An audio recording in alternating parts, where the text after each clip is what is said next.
The Gospel Message. The Bible describes God and heaven as holy. Holy just means perfect. Now, it's really important to understand that God can't let anything imperfect into heaven. Otherwise, it just wouldn't be heaven. The Bible also says that all of us have a body and a soul. At death, our body is either buried or cremated. But our soul, which is the real you, lives on forever, either in heaven or hell. So unfortunately, we've got a bit of a problem because the Bible says that if we've broken just one of God's laws, for example, if we've lied once, cheated once, hated once, just once, like we all have, let's be honest, then our soul becomes imperfect and we cannot enter heaven. Do you know anyone who has never broken any of God's laws? The answer is obviously no. So here's our problem. All people have broken God's laws. Therefore, all people have imperfect souls. So if at death your soul could either go to heaven or hell, but to get to heaven, you must have a perfect record, and none of us have one, then sadly all of us must be headed for hell. Now that might seem harsh, and you might ask the question, how could a loving God create a place like hell, let alone send someone there? So let's look at it this way. Think of someone you love very much. Now imagine that person is brutally murdered. The police catch the murderer, and the murderer pleads guilty in court.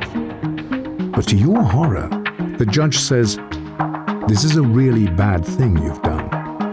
But because I'm a loving judge, I'm just going to let you off." You'd be very angry, wouldn't you? Why? Because you know that when someone has broken the law, they must be punished. Otherwise, there's no justice. So you see, hell is not a love issue, it's a justice issue. Let's consider 3 questions to help us understand why there's got to be this place called hell. Have you ever told a lie in your life? Well, the answer is surely yes, even if only a so-called white lie. If you've lied once, then you're guilty of being a liar. Have you ever taken anything that's not yours? For example, have you ever gone to work late or left early and got paid for it? Have you ever used the boss's telephone or photocopier without asking permission, or knowingly taken an office pencil home? This is stealing, of course. Most people have taken something that's not theirs, which makes them guilty of being a thief. Now, do you think that God is going to let a bunch of thieving liars like us into heaven? Not likely, because if he did, he'd be the same as the unjust judge who failed to punish the murderer of the one you love. We can't have it both ways. But many people say, wait a minute, I'm a good person, and there's a big difference between lying and stealing and murder. I've never murdered anyone. But what's interesting is the way Jesus redefined murder. He said that if you hated a person in your heart, you've murdered them in your heart. So here's the last question. Have you ever hated anyone? The truth is that most people have felt anger or hatred in their heart towards others, which in God's eyes makes us guilty of murder. So you see, this is the bad news. For the sake of justice, there has to be a place called hell. But there is good news, and this is where Jesus Christ comes in.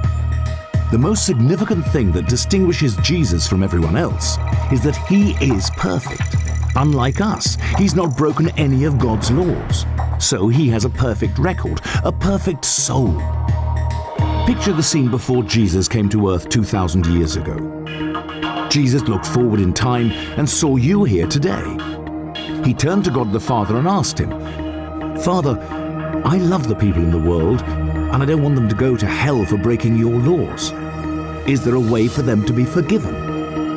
God the Father looked at his Son and said, "Jesus, there is one way.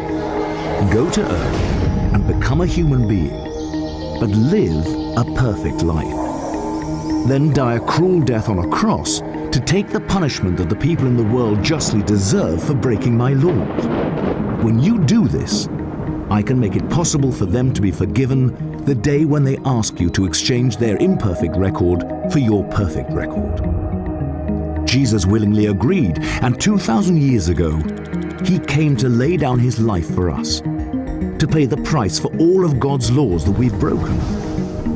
And there is no greater love than when someone lays down their life for another. But there is still something that we must do to be forgiven. There are three major events in everyone's life. There's birth and death. Ultimately, we have no control over these. But the third major event is the day when we ask Jesus to forgive us, when we ask Jesus to give us his perfect record. Now, there are some popular misconceptions about this, but in the Bible, God's gift of forgiveness is clear. We're not forgiven by being christened or baptized or confirmed, not even by praying occasionally or going to church, or by believing in God, or by trying to be good. These are all good things, but none of them give us forgiveness. Jesus said that there are two things that we must do to be forgiven. The first is that we must be willing to turn away from anything we know is wrong in our life and say sorry to Jesus. Now notice the word willing. There may be some things in your life that you feel powerless to give up in your own strength, like addictions or habits or other complicated things. That's okay, because God will help us as long as we're willing and want to turn away from those things. The second thing we must do is surrender to Jesus. Now, surrender means this. If God made you and the entire universe that surrounds you, don't you think he deserves to be the central person in your life? Surrendering to Jesus is when we acknowledge him as our Savior and humble our lives to him in service. When you were born, it's as though God opened a book about your life. Now bear in mind that God sees everything you do. He knows every attitude, every thought, every motive, and every action. Every time we break just one of God's laws, it's written down in that book. You can imagine that by the end of our lives, there's a whole library written against us. But when you turn and surrender to Jesus, something incredible happens. It's like Jesus takes your book and stands at the top of a cliff and tears out all the pages, the whole record of the things you've done wrong, and he throws them into the deepest sea. He promises to never remember those things again. Jesus then takes a copy of his perfect record, which you've asked him to give you, and he places it inside the cover of your book with your name on the spine. That book is then stored like a precious library book in heaven. The miracle is that your book is not touched again between the point that you ask Jesus to forgive you and death, even though in that time you may make mistakes and break God's laws again. Becoming a Christian doesn't instantly make you perfect, nor does it mean that you can say a quick prayer and return to your old ways.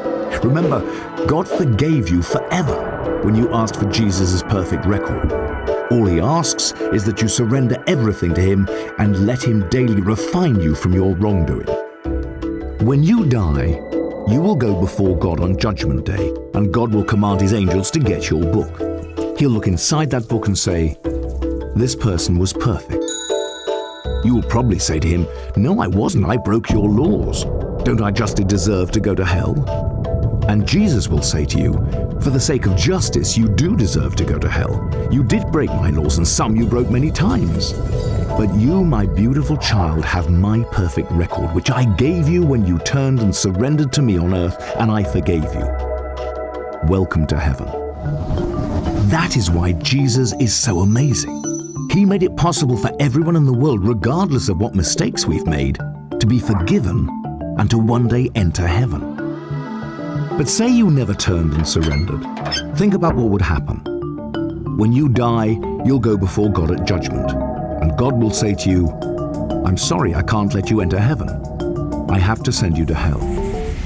You never asked me to forgive you. I loved you so much that I tried 6 ways to get through to you. First, I died on the cross to take your punishment. Second, someone explained to you in a simple way that you could be forgiven. Third, there were churches throughout the world. Some were good and some I was ashamed of. You could have found the good ones. Fourth, I gave you a conscience so you could tell right from wrong. Fifth, I created a world around you that was so awesome. How could you not wonder about me? And finally, I rose from the dead to prove that I was God and that everything I said was true. But you still did nothing. I'm sorry, I can't let you enter heaven. I have to send you to hell. So how about you? If you die tonight, where will you go? Remember, to get to heaven, you need a perfect record, which you could never have unless you ask Jesus to give you his. To receive this free gift, you only have to do two things. First, be willing to turn away from the wrong in your life. And secondly, surrender to Jesus. Unless you do these two things, it's impossible to be forgiven. And at death, it's impossible to get into heaven. Which is so sad, because this is the very reason Jesus died for you.